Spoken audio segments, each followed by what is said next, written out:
श्री अधिक मास कथा अध्याय 13. एकेकाळी एका गावात एक अत्यंत गरीब पण भक्तिमान ब्राह्मण राहत होता. तो रोज भगवान विष्णूची भक्ती करत असे. त्याची पत्नी ही धार्मिक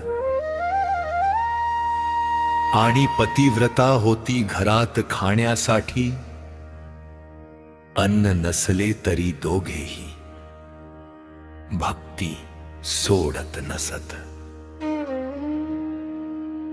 अधिक मास सुरू झाला. ब्राह्मणाने मनोभावे पुरुषोत्तम मासाचे व्रत करण्याचा संकल्प केला.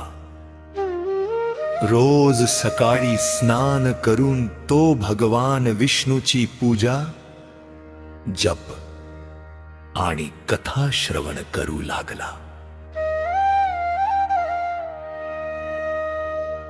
पण त्यांची गरिबी खूप वाढली. अनेक दिवस घरात अन्न नव्हते. पत्नी दुःखी होऊन म्हणाली,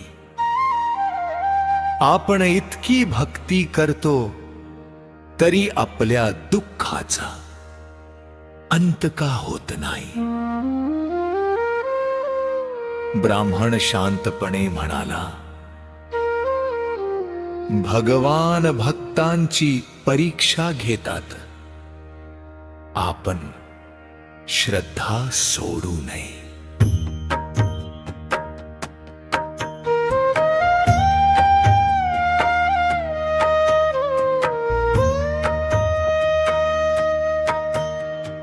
एके दिवशी त्यांच्या घरी एक वृद्ध साधू आले.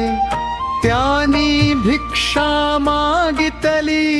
घरात काहीच नसतानाही ब्राह्मण पत्नीने थोडे उरलेले अन्न प्रेमाने त्या साधूंना दिले. साधूंनी आनंदाने भोजन केले आणि म्हणाले, तुमची भक्ती आणि दान पाहून मी प्रसन्न झालो आहे. क्षणात ते साधू भगवान श्री विष्णूच्या दिव्य रूपात प्रकट झाले. संपूर्ण घर तेजाने उजळून गेले. भगवान विष्णू म्हणाले, हे भक्तांनो, तुम्ही अधिक मासात श्रद्धेने व्रत, दान आणि सेवा केली. तुमची परीक्षा पूर्ण झाली. आता तुमच्या जीवनातील सर्व दुःख दूर होतील.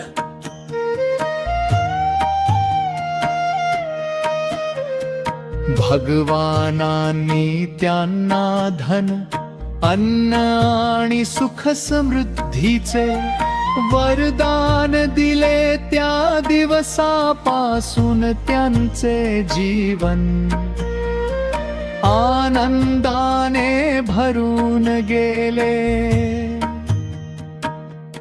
दोघांनीही आयुष्यभर भगवान विष्णूची भक्ती केली आणि शेवटी त्यांना वैकुंठ प्राप्ती झाली.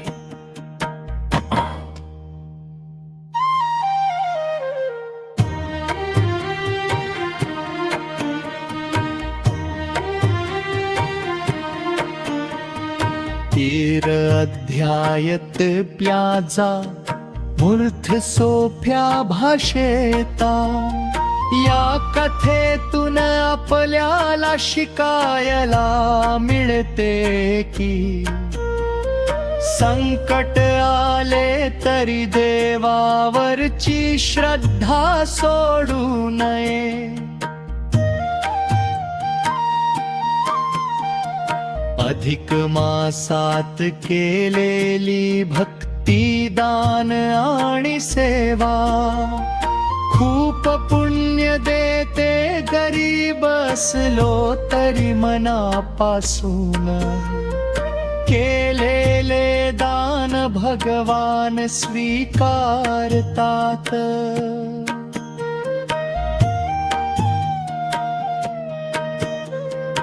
भगवान भक्तांची परीक्षा घेतात,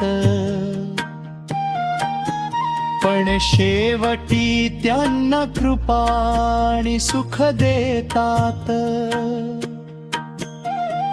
खरे भक्त नेहमी नम्र आणि दयाळू असतात.